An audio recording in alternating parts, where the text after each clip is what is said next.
Welcome back to the channel. My name is Okuchukwu Ben Obi. Stephen R. Covey wrote a book, The 7 Habits of Highly Effective People. One of the topics spoken about in the book is what he calls circle of influence and circle of concern. According to him, highly effective people focuses on the area they have influence over. By doing so, they shrink the circle of concern. I am deeply concerned about Nigeria, but I cannot influence the whole Nigeria. I don't have that capacity.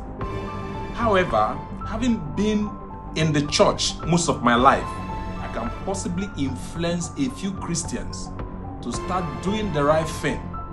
And by so doing, gradually, we can start shrinking the negative narratives of the Nigerian states.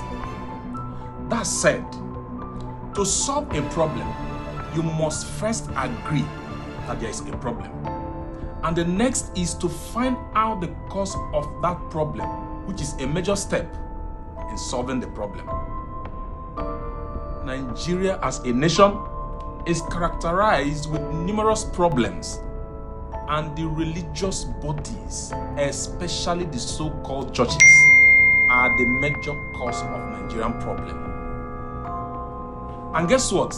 The church can fix Nigerians' problem starting from today if they are willing. In Isaiah chapter 1 verse 19, the Bible said, "If you are willing and obedient, you shall eat the good of the land." So please, be open-minded as you consider this message today, the parallel. What if the problem we complain about every day is the same one we defend on Sundays?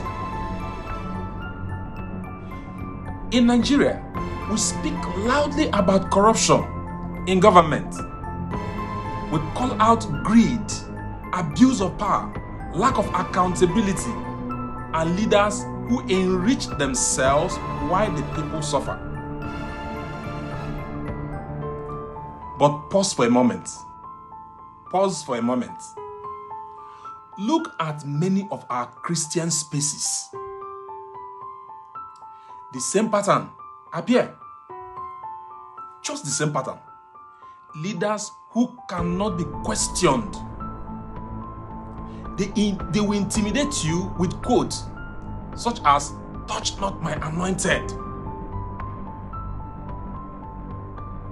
Wealth without transparency. Blind loyalty instead of truth. Fear used as a tool to control followers.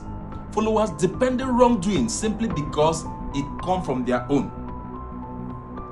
How is it that we can recognize injustice in government but excuse it in the church? The Bible says in Matthew chapter 7 verse 3 to 5, it says, "And why beholdest thou the mote that is in thy brother's eyes, but considereth not the beam that is in thy own eye? Or how wilt thou say to thy brother, Let me pull out the mote out of thy eye, and behold, a beam is in thy own eye? Thou hypocrite," he says, "first cast out the beam out of thy own eye, and then shalt thou see clearly to cast out the mote out of thy brother's eyes."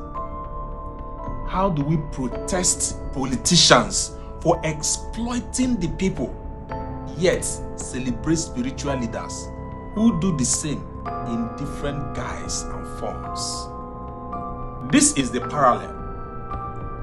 Until we are willing to apply the same standard of truth, accountability, and justice across the board, government and religious leaders alike, we will keep recycling the same problem in different spaces.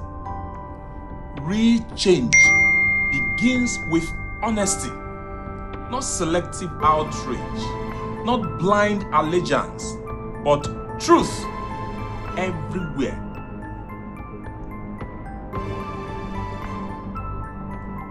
In the next video, we're going to begin to show us how the church is doing the same thing the government is doing, and how they can start changing the narrative.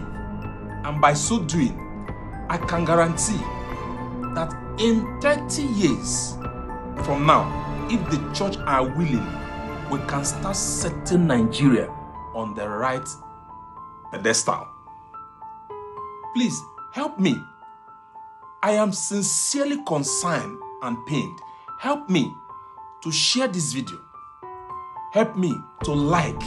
Help me to invite your friends by sharing it, so that together we can, trust me, we can change Nigeria for the better. At least in the next 30 years, we can begin to see Nigeria take her place among the committees of nation with the power of God. See you in the next video.